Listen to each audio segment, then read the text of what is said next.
Ok, trebuie să-mi revin după o noapte grea. Aseară a fost o lecție dură, sper să învăț ceva. Nu-i Caterin că s-a întâmplat deja de multe ori să-mi petrec noaptea în genunchi și să vomit culori. Îmi pare rău, sunt greu de cap și de asta tot insist. Te-ai făcut clar de atâtea ori și eu ți-am tot promis. Am zis că gata, m-am jucat, au trecut ani deja. De data asta trebuie să o fac, e terapia mea. Pe de altă parte e în zadar, oricum mă ia dubios. Am atât de multe pe cap și devin anxios. Pe lângă asta poate acum crezi că n-ai regrete, dar tu nu vezi că în jurul tău nu mai ai niciun prieten. Și plus că tot ce vezi în jur ești predispus să pierzi. Nu-i Caterin că nu înțelegi, trebuie să-ți desenezi. Motoul tău în viață e vezi să adormi pe parte, că dacă te înești cu vomă o să mor la noapte. Și toate astea au fost atunci iluzii de șarte. Mă da și tac tot asta atâta pentru tine, frate. Și ce ai făcut, ai băut mult și pormă te-ai cordit. Și ai rămas cu un suflet gol și un vis neîmplinit. De ce încerci, ai vrea să o iei de la capăt din nou? Tot ce ai făcut cu mâna ta a fost murdar și rău. Și acolo sus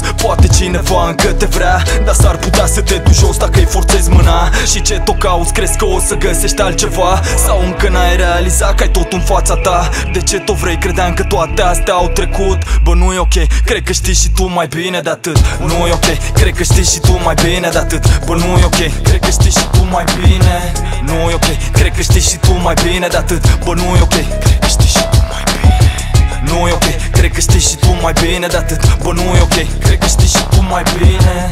Nu e ok, cred că știi și tu mai bine de atât. Bă, nu e ok, cred că știi și tu mai bine. Yo, tu ești nebun, frate, iarăși te-ai sucit. Tot ce-am vorbit pentru tine chiar nu înseamnă nimic. Le-ai arătat la toți cum ai o inimă goală. Și după seară nici Lucy nu te mai bagă în seamă. Eu zic că-i trist, frate, în pula mea atâtea zile irosite, când de fapt puteai să faci ceva. Deschide aripi și ia zborul că te duce capul. Nu te mai gândi ce-ar fi fost dacă ai fi semnat pactul. Ți-aduce aminte cazul ăla de-au făcut și film. Nu vrei să-ți trăiești viața lux și eternitatea în chin. Sau și atunci când ți-ai dat 3 și după te-ai întins. Ai văzut, te aduc ochii tăi, încă nu te-ai convins. Ia-o ușor, abia ai făcut 24, frate. Și te comporți de parcă ai trecut de mult de jumate. Eu știu că e greu și că nu-ți pasă ție ce ai făcut, dar nu e ok și cred că știi și tu mai bine de atât.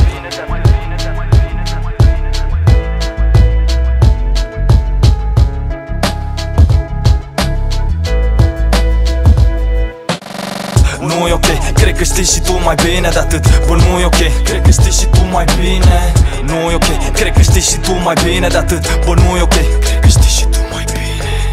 Nu e ok, cred că știi și tu mai bine de atât. Bă, nu e ok, cred că știi și tu mai bine.